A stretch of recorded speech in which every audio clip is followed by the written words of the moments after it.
Selamat pagi jemaat sekalian. Bagaimana?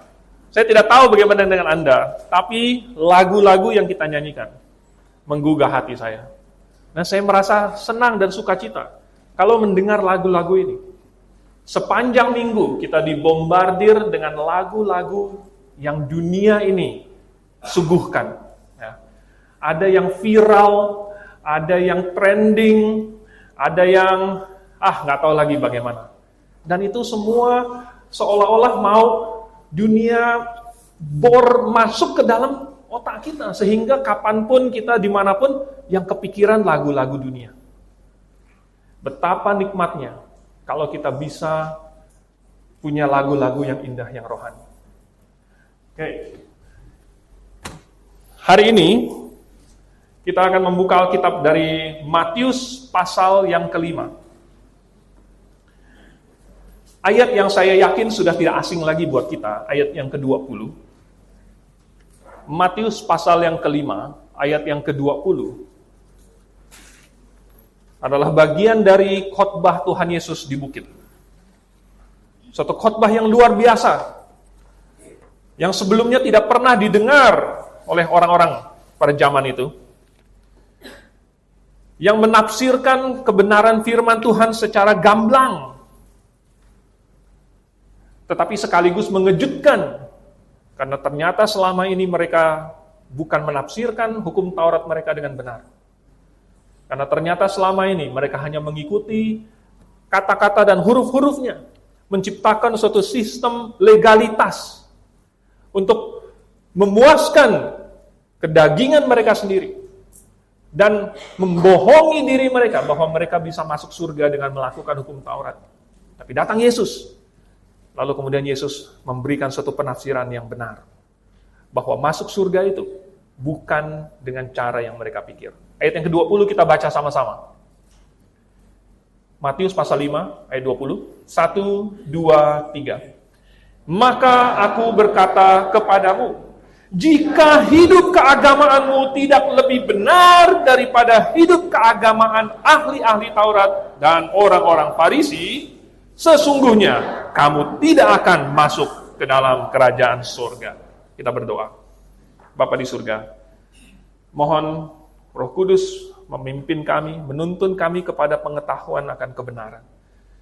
Dan juga, sebagaimana yang Engkau katakan bahwa kebenaran itu akan memerdekakan kami, maka biarlah kebenaran yang akan kami pelajari hari ini mengubah hidup kami dari yang mengikuti kesia-siaan, yang mengejar dunia ini, dan diarahkan sekarang kepadamu, kepada kebenaran dan kepada surga. Mohon supaya Roh Kudus yang memimpin, dalam nama Tuhan Yesus. Amin. Apa bedanya Kristen dengan agama-agama yang lain? Bukan tempat ibadahnya. Ya. Kalau di SD, SMP, ada pelajaran agama. Kalau agama Kristen, tempat ibadahnya, rumah ibadatnya apa, kalau Katolik apa, Islam apa, Hindu apa, Buddha apa. Terus terang, sebenarnya bukan itu inti perbedaan kekristenan dengan semua agama lain. Di semua agama yang lain ada kewajiban-kewajiban agama. Kewajiban agama, makanya diajari juga bahwa kalau orang Kristen beribadahnya hari Minggu. Kalau Islam beribadahnya hari Jumat. Ada berbagai macam kewajiban-kewajiban, doa berapa kali sehari, doanya kepada siapa, ada ziarah yang harus dilakukan, ada ritual-ritual yang harus dilakukan, ada puasa yang harus dilakukan. Tapi kenapa di dalam kekristenan sepertinya berbeda? Kalau Anda sudah berada di dalam jemaat ini sekian lama, Anda akan perhatikan bahwa kita tidak seperti gereja-gereja lain. Tidak ada acara doa puasa di sini. Bahkan bulan Desember, ini sudah hampir Desember, kalian tidak akan melihat adanya dekorasi-dekorasi warna hijau merah, walaupun warna hijau dan merah nggak ada salahnya ya. Dekorasi itu sebenarnya tidak ada salahnya, tetapi Anda tidak akan melihatnya di sini. Dan tidak akan Anda dengar nyanyi lagu-lagu Natal, walaupun kadang-kadang ada juga dan tidak ada salahnya. Tetapi ada sesuatu yang berbeda. Karena ternyata melakukan kewajiban-kewajiban agama Itu adalah yang mereka lakukan. Tetapi itu ternyata tidak membereskan masalah utama manusia, yaitu dosa. Masalah utama manusia yang membuat manusia pasti mati, dan sesudah mati masuk neraka, itu adalah dosa. Dan masalah utama manusia ini tidak bisa sekedar pakai persembahan, lalu kemudian dianggap impas. Tidak bisa dengan berbuat amal, lalu dianggap sudah seimbang, setara, lalu kemudian bisa cancel gitu, bisa saling menutupi. Tuhan tidak bisa pura-pura tutup mata dan tidak melihat dosa yang sudah manusia lakukan. Semua manusia itu harus menerima konsekuensi dari dosanya. Dan hanya ada satu jalan untuk selamat, yaitu melalui Yesus Kristus yang mati di atas kayu salib, bukan yang ini, tetapi yang mirip. Mati di atas kayu salib untuk menggantikan manusia. Dihukum untuk dosa. Bukan dosa Yesus sendiri, karena Yesus tidak berdosa, tetapi untuk dosa seisi dunia. Jadi dosa seisi dunia itu Allah tanggungkan kepada Yesus, dan kemudian dijatuhi hukuman mati. Yesus mati sebagai hukuman atas dosa itu. Dan barang siapa yang mau bertobat dari dosanya, lalu kemudian percaya kepada Yesus, percaya bahwa Yesus adalah Tuhan, percaya bahwa Yesus telah mati menanggung dosa dia, maka dia akan diampuni. Sehingga Roma pasal 8 ayat 1 berkata, tidak ada lagi penghukuman bagi mereka yang ada di dalam Kristus Yesus. Karena semua dosanya, bukan cuma dosa saya, tetapi dosa Adam sampai manusia yang paling akhir, semuanya termasuk ditanggung oleh Tuhan Yesus. Berarti dosa saya juga di dalamnya, dari awal dosa yang pernah saya lakukan sampai yang terakhir mungkin masih akan saya lakukan, semuanya sudah ditanggung. Oleh sebab itu, maka kalau itu sudah ditanggung, tidak ada sisa lagi yang perlu saya tanggung sendiri, maka kapanpun saya mati, sekarang pun saya mati, saya pasti masuk surga. Ini adalah solusi yang ada di dalam Alkitab dan tidak ada di mana lagi. Karena cuma Allah yang bisa memberikan solusi ini. Manusia hanya bisa mencari solusi-solusi manusia. Melakukan kebaikan, rajin beribadah, melakukan upacara ini, upacara itu. Tetapi solusi-solusi yang manusia lakukan tidak ada yang bisa menghilangkan dosa. Jadi, kalau begitu, apa sih yang orang Kristen lakukan? Kalau di agama-agama lain ada kewajiban agama. Bagaimana dengan di kekristenan? Bagaimana dengan di gereja? Nah, yang Tuhan inginkan adalah kita berjemaat, kita berkumpul, bukan untuk masuk surga, karena Tuhan sudah menanggung semua hukuman dosa yang kita punya. Tetapi Tuhan ingin kita berjemaat. Tapi mungkin Anda bertanya, apa sih artinya berjemaat itu? Apakah artinya kita berkumpul? Atau untuk apa kita berkumpul? Mungkin pernah Anda bertanya, seandainya saya tidak datang, saya tidak berkumpul, memangnya kenapa? Seandainya saya bukan menjadi anggota jemaat ini, memangnya kenapa? Seandainya saya duduk diam-diam saja dan tidak pernah ngapa-ngapain di dalam jemaat ini, apa efeknya? Nah, sesungguhnya inilah pesan dari khotbah hari ini. Yaitu bahwa berjemaat itu ada tujuannya. Tuhan kasih tahu kepada kita. Karena Tuhan yang mendirikan jemaat ini. Dan kemudian dia memanggil kita semua. Supaya kita bergabung di dalam suatu jemaat lokal. Dan dia sebut ini adalah tubuhnya. Oleh sebab itu setiap anggota jemaat, setiap orang Kristen, itu harus memenuhi fungsi dari jemaat lokal. Dan tidak boleh melanggar satupun.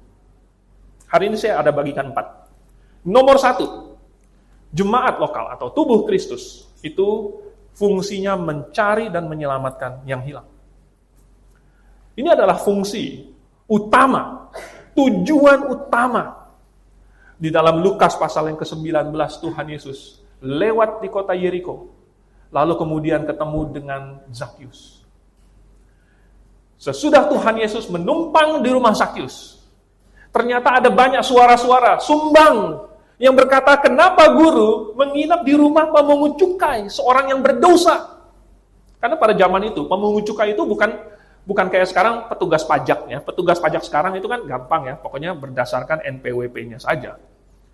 Tetapi zaman dulu itu, pemerintah Roma memberikan suatu kuota dalam satu daerah.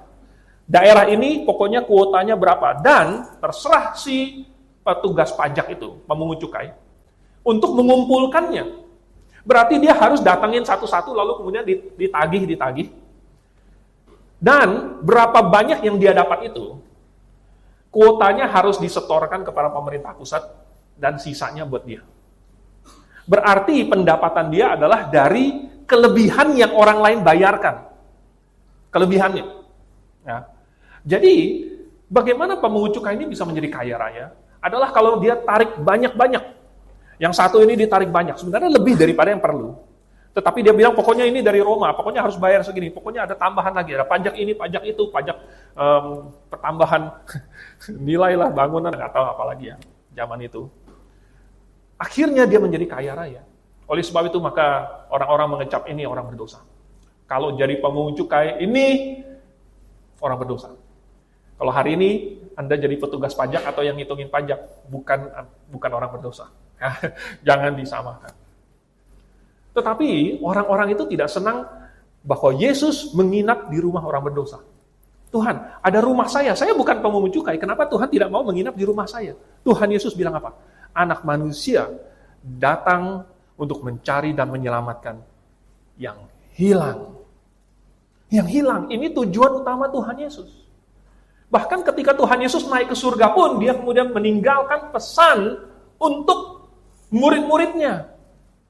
Dan murid-muridnya mengerti bahwa mereka sekarang melanjutkan pekerjaannya Tuhan Yesus. Dulu Tuhan Yesus kerja apa? Masih nyala?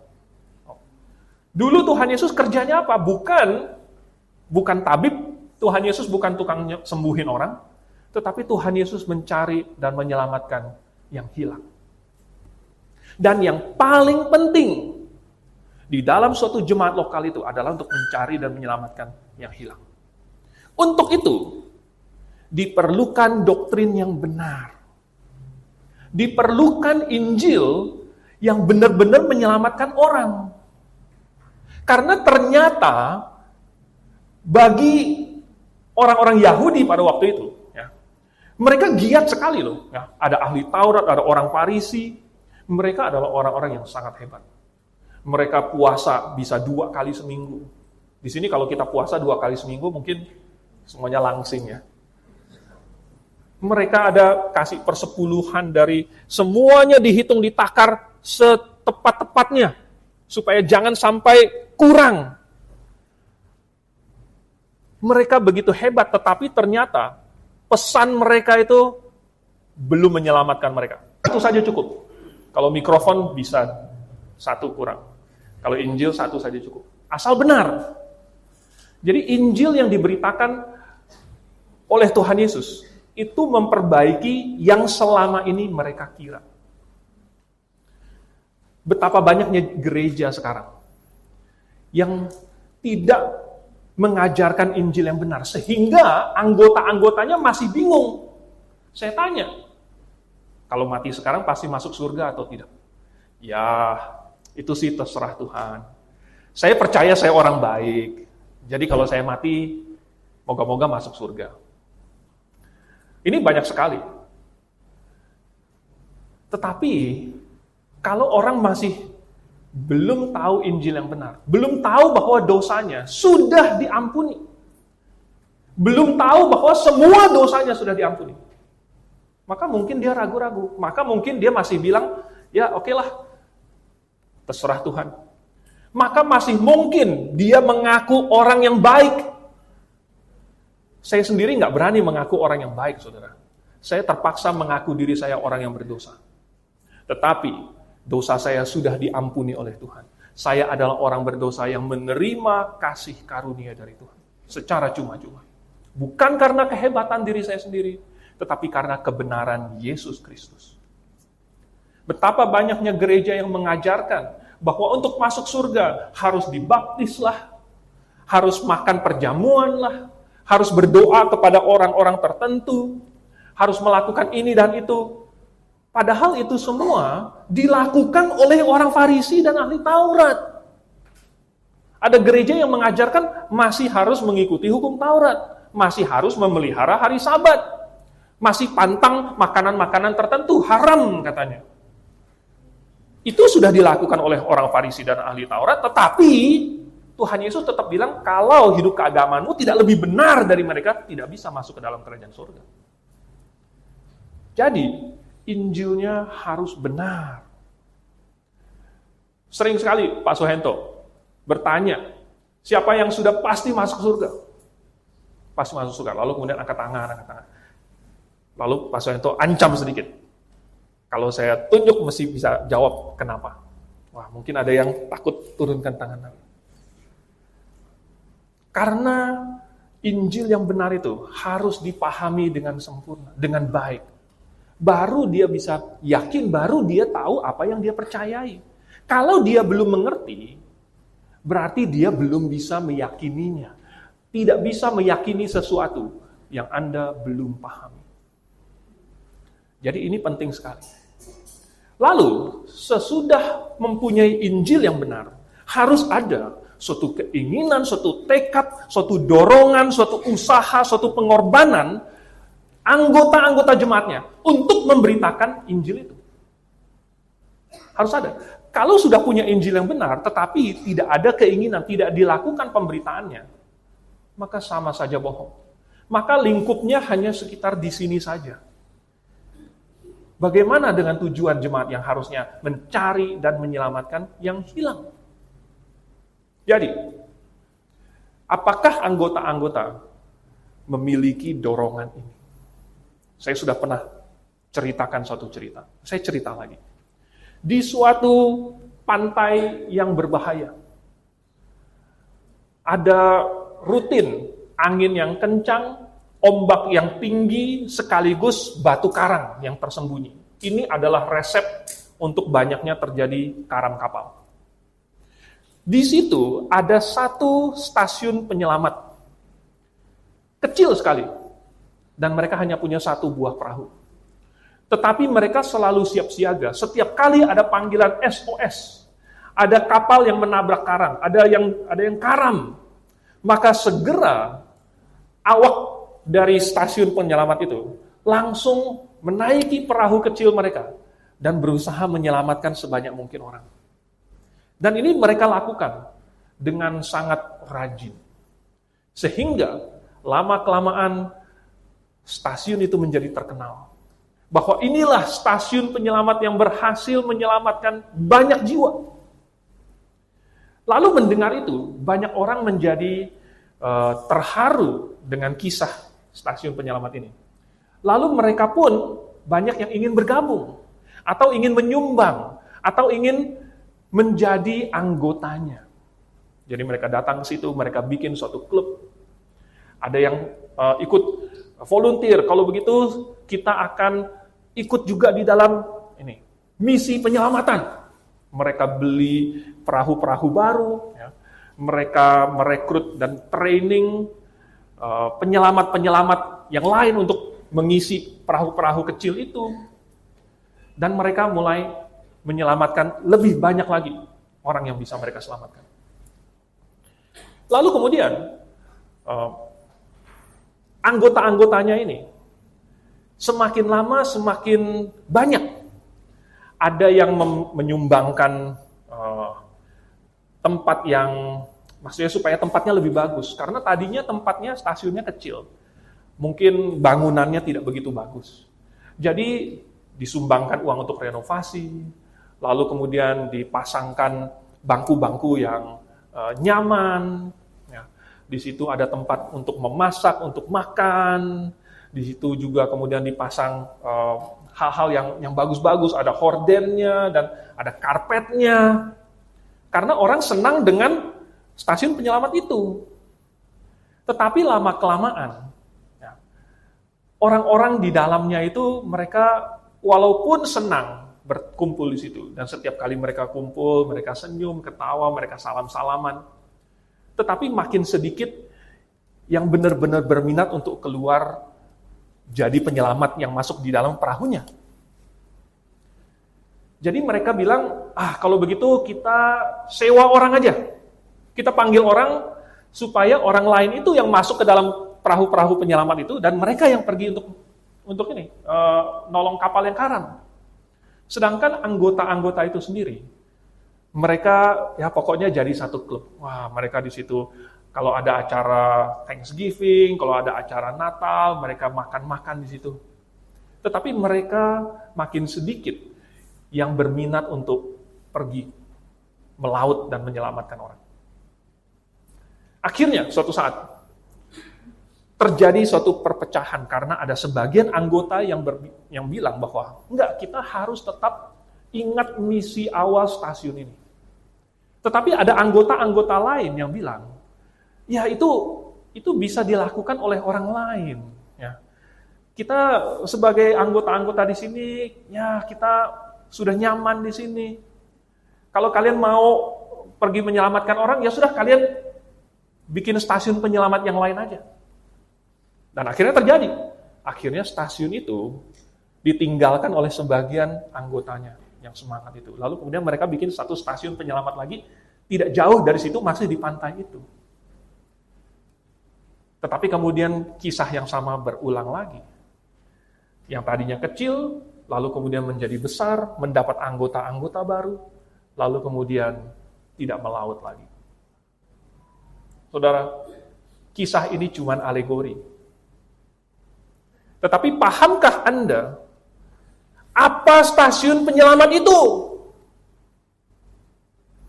Apakah Anda melihat kita di sini sebagai stasiun penyelamat orang-orang yang sedang terhilang, yang akan masuk neraka? Pahamkah Anda bahwa kita berusaha untuk mengirimkan perahu-perahu, bahkan melaut ke tempat daerah-daerah yang belum ada kebenaran, dan mencoba untuk menyelamatkan orang-orang di situ? Diperlukan orang-orang yang memiliki semangat untuk melakukannya, sekalipun sulit, sekalipun ada pengorbanan. Dan Grafe tidak boleh menjadi seperti stasiun penyelamat yang akhirnya menjadi nyaman, yang akhirnya puas hanya dengan diam-diam saja dan dengan acara-acara having fun saja. Kita harus ingat tujuan kita, yaitu untuk mencari dan menyelamatkan orang. Itulah sebabnya acara-acara kita, dan Anda bisa lihat acara tahunan kita, berapa banyak, berapa persen yang fungsinya adalah untuk mencari jiwa, untuk menjelaskan Injil, untuk menerangkan kebenaran, dan bahkan untuk menegur kesesatan. Karena itu adalah tujuan utama dari jemaat ini. Dan itu yang Tuhan inginkan. Nomor 2, ada fungsinya sebagai tubuh Kristus, yaitu untuk bertumbuh di dalam iman. Tuhan membuat satu institusi, yaitu jemaat, dan dia sebut tubuhnya. Dan analogi tubuh ini mungkin Tuhan sengaja pakai karena tubuh itu secara alamiah akan bertumbuh. Dari kecil, dari bayi, akan menjadi dewasa, menjadi besar. Dan Tuhan punya ekspektasi bahwa setiap orang Kristen itu harus bertumbuh. Coba kita buka di dalam Kolose pasal yang kedua. Kolose pasal yang kedua, saya bacakan ayat yang ke-7.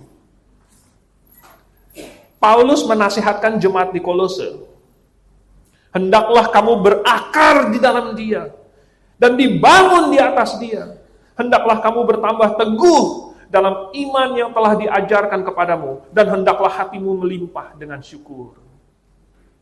Kali ini bukan cuma suatu tubuh, tetapi suatu pohon.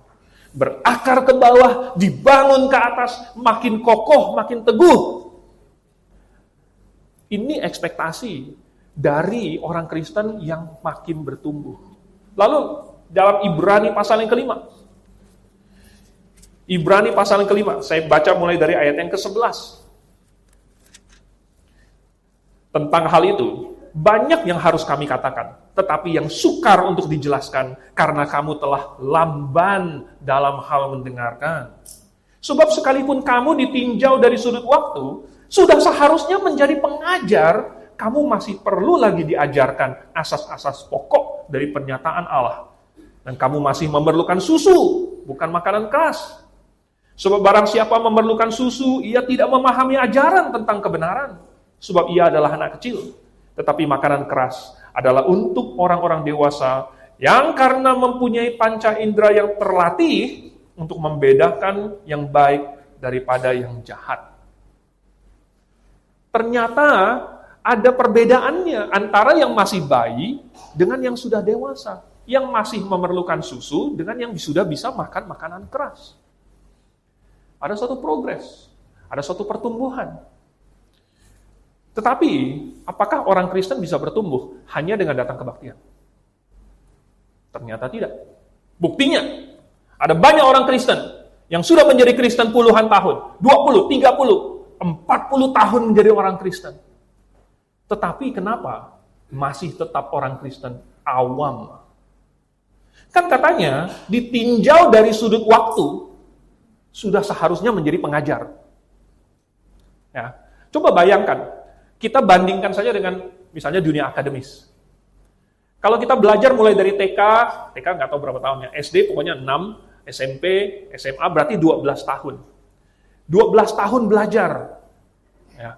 Harusnya sudah bisa ngajarin anak SD, bener nggak? Yang sudah lulus SMA bisa ngajarin anak SD. Karena semua kakak-kakak, cici-cici, koko-koko semuanya dibilang ayo suruh ajarin adiknya. Malahan yang emaknya udah lupa, gitu. Bapaknya udah lupa. Tetapi ditinjau dari sudut waktu. Kalau dia sudah belajar lama-lama harusnya bisa ngajarin yang di bawah. Jadi kalau orang sudah menjadi orang Kristen, 10 tahun, 15 tahun, harusnya dia sudah menjadi pengajar. Sudah menjadi pengajar. Ditinjau dari sudut waktu. Tetapi buktinya banyak orang bukannya menjadi pengajar, malah harus terus hal-hal dasar yang ditegurkan kepada dia. Masih belum melakukannya. Jadi, hanya sekedar datang ke gereja, itu tidak membuat orang bertumbuh. Oke? Jadi, bagaimana caranya bertumbuh? Tentu ada langkah-langkahnya. Mulai dari datang kebaktian. Datang kebaktian, itu sudah langkah pertama. Lalu kemudian kita nyanyi jemaat.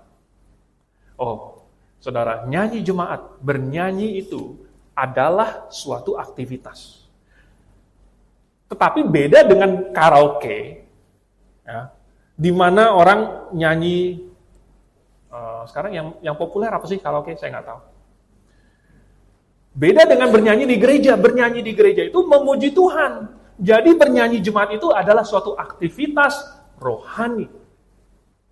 Dan aktivitas rohani yang kita lakukan ini, yaitu bernyanyi, adalah untuk mempersiapkan hati kita untuk mendengarkan firman Tuhan. Yaitu membuat pikiran kita itu dituning kepada hal-hal yang sifatnya rohani. Saya tantang Anda, walaupun jangan dicoba-coba. Ya, saya tantang siapapun, dia dengarkan musik dunia. Dengerin musik dunia. Lalu misalnya setengah jam dengarkan musik dunia, kemudian dia disuruh dengerin khotbah.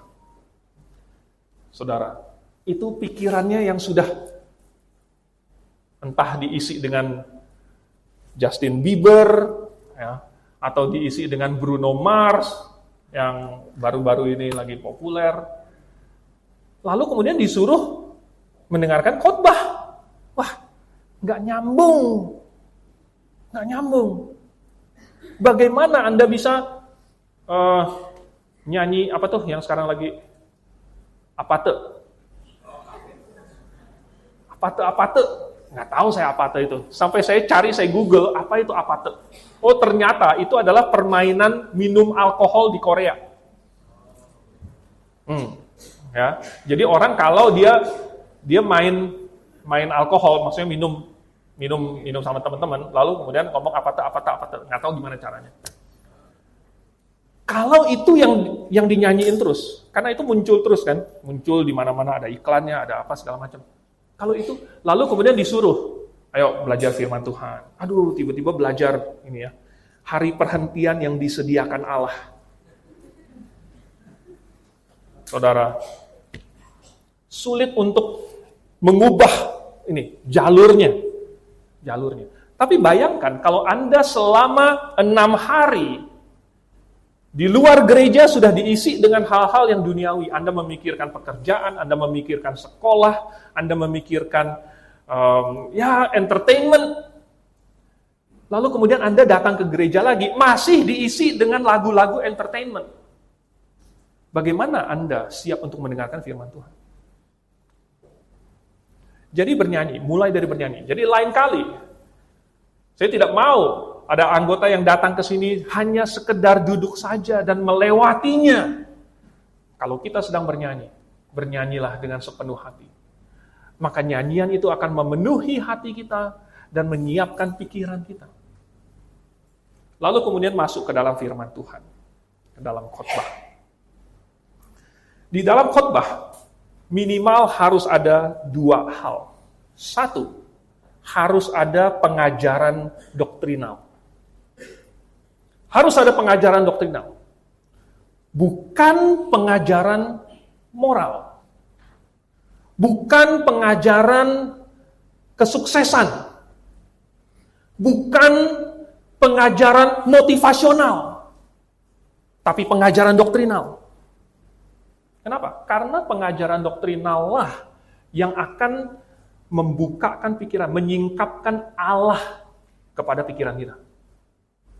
Yang akan memperlihatkan Allah itu seperti apa kepada pemahaman kita.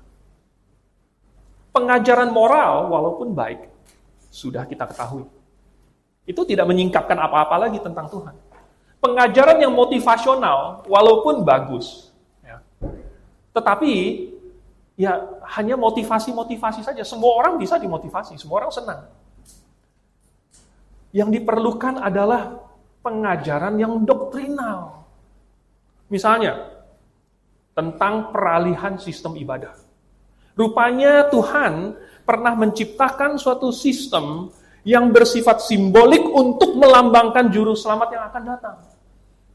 Karena juru selamat belum datang, dan manusia belum bisa tahu, belum melihatnya. Jadi dikasih suatu lambang, suatu gambar untuk melambangkan sang juru selamat. Jadi kalau manusia mau percaya kepada juru selamat itu, dia bisa membayangkan lambangnya, dia bisa melihat lambangnya, lalu mengerti bahwa ini melambangkan sang juru selamat. Itu namanya sistem ibadah simbolik. Tetapi ketika juru selamat itu benar-benar datang, yaitu Yesus, maka semua lambang-lambang simbolik itu kemudian digenapi oleh Tuhan Yesus. Maka tidak perlu lagi kita melakukan lambang-lambang dan simbol itu. Cukup kita sekarang melakukan hakikatnya, yaitu Yesusnya. Apa yang Yesusnya lakukan, apa yang Yesus katakan, apa yang dia perintahkan, itu yang kita lakukan. Bukan melakukan lambangnya lagi. Karena lambangnya mengacu kepada Yesus. Oh, dengan adanya pemahaman seperti itu, maka kita bisa tahu bahwa sekarang bukan lagi tempatnya yang penting. Makanya tadi saya bilang perbedaan Kristen dengan agama-agama yang lain. Kita tidak ada rumah ibadah. Tidak ada. Karena gedung ini bukanlah rumah ibadah. Tuhan Yesus sendiri yang berkata kepada seorang perempuan Samaria di Yohanes pasal yang keempat, bahwa akan datang waktunya dan sudah tiba sekarang, bahwa penyembah-penyembah Allah yang benar akan menyembah bukan di Gunung Gerizim, bukan di Yerusalem, tetapi menyembah dalam roh dan dalam kebenaran. Roh kita yang menyembah, bukan badan, dan bukan harus di gunung tertentu, bukan harus di kota tertentu, bukan harus menghadap kiblat tertentu, bukan dengan postur badan tertentu, tetapi rohnya. Karena orang yang cacat pun bisa beribadah kepada Tuhan, bisa menyembah Tuhan. Bukan karena badan kita. Jadi, harus ada pengajaran yang doktrinal. Lalu yang kedua, harus ada keinginan di dalam hati untuk melakukan kehendak Tuhan itu. Harus ada. Kalau ada pengajaran yang doktrinal, tetapi hatinya memberontak, hatinya membangkang, maka tidak ada gunanya. Ada anak di sekolah, dimarah-marahin sama guru BK-nya, karena dia nakal, tetapi dalam hati dia, saya cuma perlu bertahan beberapa menit saja sampai omelan guru selesai. Kira-kira dia diomelin itu masuk nggak? Tidak masuk. Karena dia sudah menentang di dalam hati, karena dia tidak senang, pokoknya dia tidak mau melakukannya. Maka dia diomelin kayak apapun, tidak akan ada gunanya. Jadi, harus ada keinginan itu, harus ada kerendahan hati, supaya saya mengubah diri saya. Sesudah saya menyadari bahwa ternyata apa yang saya ketahui selama ini salah, maka saya sekarang harus berubah. Ternyata pemahaman saya tentang apa itu baik, itu masih belum lengkap. Ternyata pemahaman saya tentang apa yang jemaat harus lakukan belum lengkap. Harus ada suatu kerelaan hati untuk ditegur bahkan. Bahwa Alkitab berkata, sikap saya salah. Bahwa sikap saya ini tidak Kristiani. Bahwa saya harus menjadi terang, bahwa saya harus menjaga reputasi Tuhan dan reputasi jemaat. Ada teguran-teguran yang seharusnya masuk ke dalam hati dan itu membuat kita berkata, ya, kalau begitu saya mau berubah. Baru khotbah itu berfungsi dan dia bisa bertumbuh. Kalau tidak ada di dalam hati itu, keinginan itu, maka khotbah apapun tidak ada gunanya. Lebih bagus stand up komedi di depan sini. Minimal masih ketawa. Tetapi stand up komedi tidak akan mengubah orang.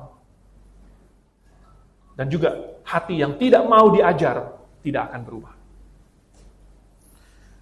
Lalu kemudian ada banyak sekali yang bisa dilakukan. Sesudah seseorang mendengarkan khotbah lalu kemudian dia ingin melakukannya, maka akan ada dorongan. Sehingga dia akan ingin ikut terlibat di dalam berbagai kegiatan jemaat. Dia akan ikut di dalam program jemaat. Di dalam Ibrani pasal ke-11 itu ayat ke-25. Nasihat Rasul Paulus adalah jangan membiasakan diri menjauh dari pertemuan-pertemuan jemaat. Jangan membiasakan diri, sehingga kalau ada pertemuan jemaat, kalau ada acara, nggak usah deh. Itu namanya membiasakan diri. Sehingga tidak ikut. Kalau jemaat ada program, itu tujuannya antara lain adalah untuk memfasilitasi anggotanya bisa bertumbuh. Karena sesudah dia mendapatkan pengetahuan, lalu harus praktek. Bukan cuma teori, tetapi praktek juga. Jadi, melalui proses ini, maka orang Kristen akan bertumbuh dan makin tambah tahun, dia akan makin giat, dia akan makin semangat, dia akan makin terlibat, dan itulah pertumbuhan. Nah, itu seharusnya akan terlihat di dalam jemaat. Sehingga ada yang kelihatan makin maju.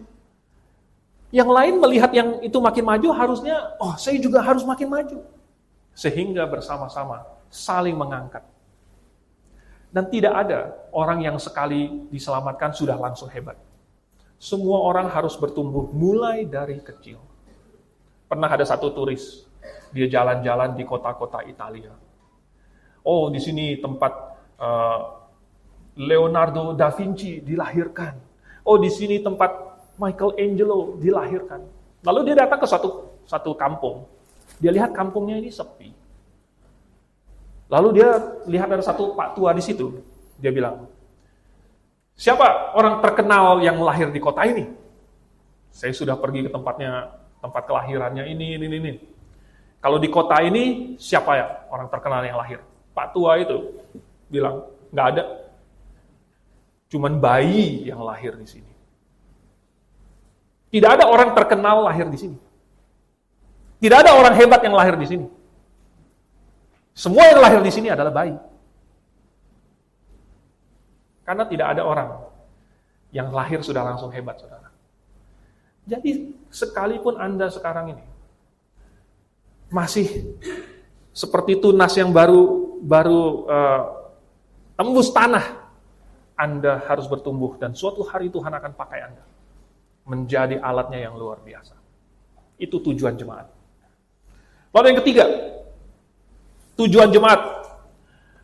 Tubuh Kristus itu harus mengestafetkan kebenaran ke generasi selanjutnya.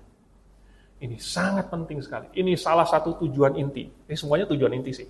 Mencari dan menyelamatkan yang hilang. Bertumbuh di dalam iman. Mengestafetkan kebenaran kepada generasi selanjutnya. Anda tahu tidak? Sejarah telah membuktikan ada cara yang paling efektif untuk mengajarkan anak-anak dan mengestafetkan kebenaran itu kepada generasi selanjutnya. Sejarah sudah membuktikan. Di zaman patriark, Adam, Nuh, Abraham, Ishak, Yakub, iman diturunkan, diceritakan di dalam keluarga secara turun-temurun. Ya, bapaknya cerita kepada anaknya, cerita lagi kepada cucunya, dan seterusnya. Tetapi lama-kelamaan, banyak ayah yang tidak menceritakan itu kepada anak-anaknya. Sehingga generasi-generasi tidak kenal Tuhan. Lalu kemudian Tuhan membangun satu bangsa. Tuhan bikin suatu sistem keimamatan. Ada orang Lewinya. Orang Lewinya ini harus belajar hukum Taurat, lalu kemudian mengajarkan kepada umat. Kemudian mereka ada 3 hari raya besar yang khusus semua laki-laki di atas 12 tahun harus berkumpul. 3 kali setahun. Tetapi dalam zaman hakim-hakim, mereka nggak peduli. Ya. Mereka tidak pergi ke Yerusalem. Hari raya apa? Mereka tidak pergi. Orang Lewi tidak punya pekerjaan. Tidak ada yang mempersembahkan korban. Sampai orang Lewi harus cari pekerjaan lain. Di zamannya hakim-hakim. Apa yang terjadi? Iman mereka merosot. Oke lah, sempat naik kalau ada hakim yang baik. Tetapi kemudian merosot lagi. Kalau ada hakim lagi, kemudian naik lagi, merosot lagi. Di zaman raja-raja, mereka dipimpin oleh raja. Kalau rajanya baik, maka mereka mengikuti Tuhan. Kalau rajanya sesat, mereka sesat. Sampai akhirnya Yerusalem dihancurkan. Dan bait suci dirobohkan.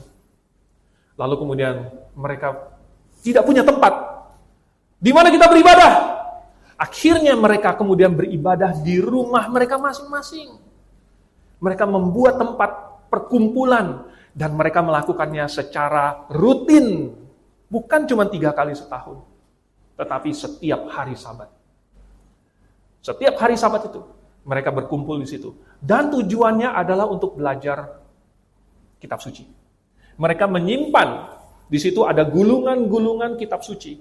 Dan setiap hari Sabat itu, mereka akan pilih satu gulungan, kemudian mereka bacakan. Kemudian ada yang mungkin menjelaskan, atau kemudian memberikan suatu khotbah dan mengajar. Tempat itu menjadi suatu pusat untuk mengajar anak-anak, untuk edukasi. Sehingga semua anak-anak mereka mulai dari kecil sudah belajar membaca, menulis. Zaman itu, bangsa-bangsa lain masih belum mementingkan baca tulis. Di Cina bahkan, mereka masih membagi, kalau mau baca tulis, oke, itu golongan sarjana. Tapi kebanyakan orang itu melatih otot, ya, kungfu. Karena yang jagoan itulah yang akan sukses gitu. Kalau kamu jalur sarjana, ya udah jalur sarjana. Ya. Tetapi di dalam komunitas ini, mereka dari kecil semuanya diajarkan membaca, menulis, dan menggunakan apa? Menggunakan firman Tuhan. Kemudian Tuhan mendirikan institusinya, yaitu jemaat lokal, yang juga berkumpul secara rutin. Dan di mula-mula itu, mereka bukan cuma 1 kali seminggu, saudara-saudara. Mereka berkumpul setiap hari. Dan mereka datang ke situ untuk bersekutu dan belajar firman Tuhan. Mereka berdoa. Di rumah kan bisa berdoa sendiri. Tetapi ternyata mereka mau kumpul untuk berdoa. Dan mereka mau bertanya satu sama lain, kamu perlu didoakan apa? Dan mereka mau tahu, saya perlu doa apa? Dan mungkin mereka sendiri ada hal yang perlu didoakan, mereka sharing. Sehingga mereka saling mendoakan satu sama lain. Dan ada persekutuan yang indah sekali. Oh saudara, ini sistem yang Tuhan bangun, yang sudah terbukti dalam sejarah. Yang tadi saya ceritakan itu, tempat perkumpulannya itu, namanya sinagog. Itu adalah sinagog. Memang, untuk keselamatan diperlukan Injil yang benar. Tetapi, metodenya sudah terbukti bahwa ada perkumpulan, di mana bukan saja orang dewasa saja yang pergi, bahkan anak-anak juga pergi ke situ, dan mereka diajarkan firman Tuhan mulai dari kecil. Itu metodenya. Hasilnya bagaimana? Hasilnya sampai zaman Tuhan Yesus. Orang Yahudi itu sudah sangat saklek dengan hukum Taurat mereka. Itu hasil apa? Hasil dari ratusan tahun diajarin gitu. Ratusan puluh generasi diajarin tentang hukum Taurat. Dan mereka sangat saklek, sangat teguh memegang hukum Taurat itu. Saking teguhnya, mau diubah susah. Saudara, maukah Anda, anak-anak Anda memegang teguh kebenaran, saking teguhnya nggak bisa diubah? Kalau saya mau. Kalau anak-anak memegang ketidakbenaran, saya tidak mau. Tapi kalau anak-anak memegang kebenaran, saya mau mereka teguh. Jadi, saudara, Tuhan membuat suatu sistem. Kita di sini menggunakan sistem itu. Maka kita harus sangat bersyukur bahwa ada guru-guru sekolah minggu, guru-guru remaja, sehingga mulai dari kecil mereka sudah diajarkan tentang cerita Alkitab. Dan bukan saja mereka mendengar cerita, tetapi dijelaskan ini artinya apa. Karena kalau sekedar cerita saja, itu kayak dongeng. Tetapi ini adalah firman yang hidup, yang mengubah orang. Jadi kalau anak-anak mendengarkan, mempelajari firman Tuhan, mereka pun akan berubah. Lalu, yang keempat terakhir, tubuh Kristus harus menjadi terang dan garam di dunia. Tadi kita membaca Matius pasal 5 ayat 20. Kita kembali ke Matius pasal 5. Tapi kali ini kita baca mulai dari ayat yang ke-13. Tuhan Yesus berkata, "Kamu adalah garam dunia. Jika garam itu menjadi tawar, dengan apakah ia diasinkan? Tidak ada lagi gunanya selain dibuang dan diinjak orang. Kamu adalah terang dunia. Kota yang terletak di atas gunung tidak mungkin tersembunyi. Lagi pula, orang tidak menyalakan pelita lalu meletakkannya di bawah gantang, melainkan di atas kaki dian, sehingga menerangi semua orang di dalam rumah itu. Demikianlah hendaknya terangmu bercahaya di depan orang, supaya mereka melihat perbuatanmu yang baik dan memuliakan Bapamu yang di surga." Kitalah terang dunia, kitalah garam dunia ini. Dan jemaat berusaha sekuat-kuatnya untuk hidup kudus. Jemaat berusaha untuk mengabarkan kebenaran dengan menjadi contoh, supaya ketika kita berada di suatu tempat, orang melihat kita beda dari orang lain. Kalau mereka melihat bahwa kita masih sama, kamu sama aja. Maka apa yang dapat kita katakan untuk meyakinkan mereka tentang Kristus? Tetapi kita harus berbeda. Nggak apa-apa, saya waktu itu dulu dibilang anak pendeta. Dari zaman saya SD, SMP, SMA. Saya selalu dibilang anak pendeta. Mungkin ada orang yang risih kalau dipanggil anak pendeta. Saya tidak pernah risih. Saya merasa memang benar kok, ya, nggak salah, saya memang anak pendeta. Tetapi itu membedakan saya dari semua teman-teman saya yang lain. Bahkan sampai saya kuliah, saya berbeda dari semua teman-teman saya. Dan mereka, waktu saya kuliah, julukan saya bukan anak pendeta lagi, tapi sudah jadi pendeta. Wah, Pak Pendeta. Kalau teman-teman saya sudah siapin contekan, ya, siapin contekan itu. Ini dokter loh ya, calon dokter, bukan belum dokter. Calon dokter nyiapin contekan, Anda bayangkan.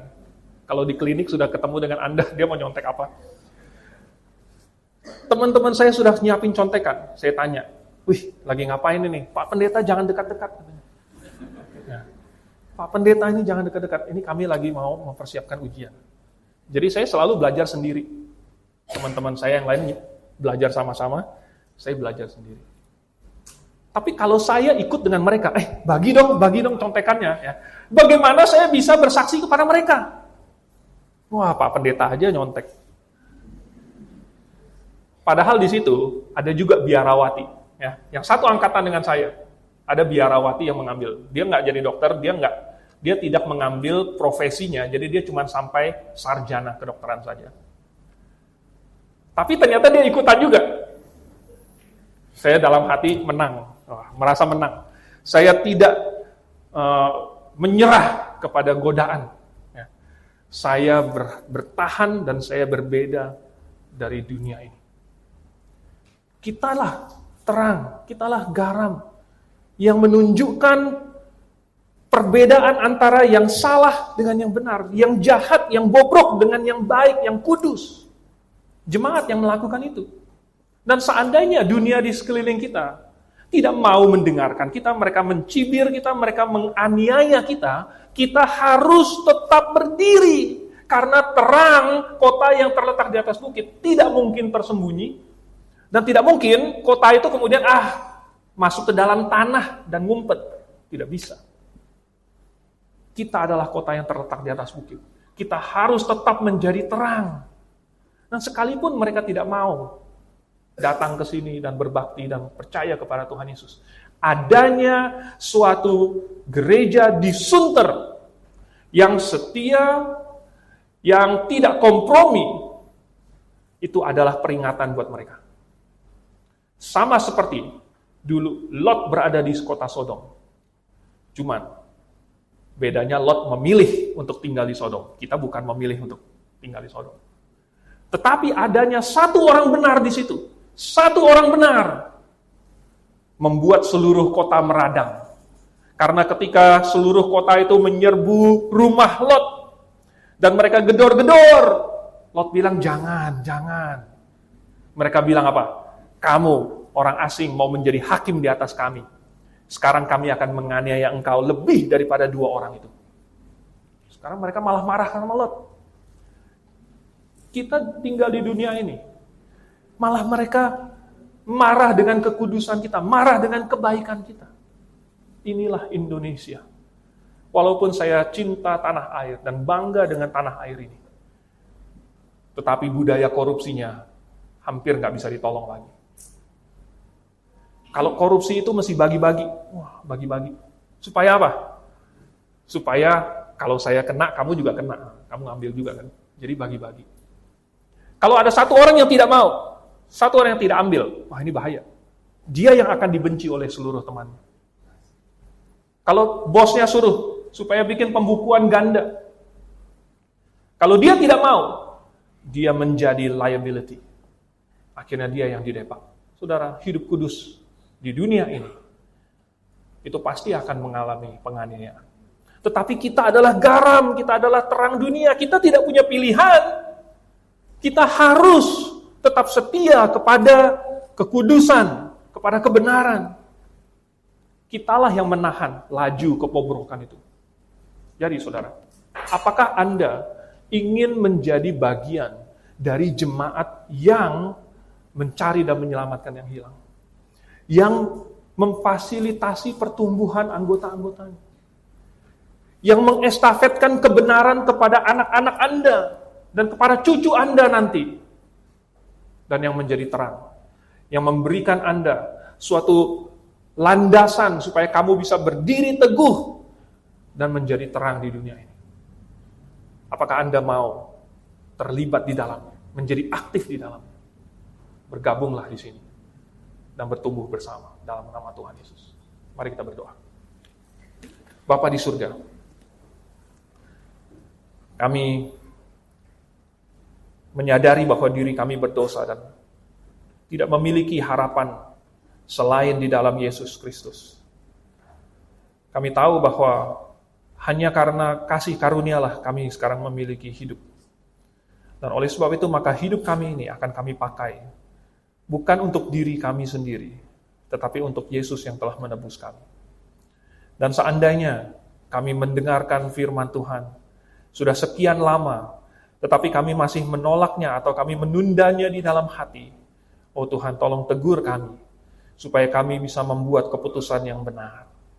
Dan seandainya Tuhan, kami sudah mengetahui kebenaran dan apa yang harus kami lakukan ke depan, tolong berikan kami kekuatan dan keberanian, dan juga damai sejahtera untuk melakukannya, mulai dari sekarang. Dan biarlah jemaat lokal di sini, Grace, bisa bertumbuh dan menjadi terang yang bercahaya, sehingga bukan saja kami mendapat manfaatnya, tetapi orang-orang lain di luar mendapat manfaat berkat rohani dari kami. Dalam nama Tuhan Yesus kami berdoa. Amin.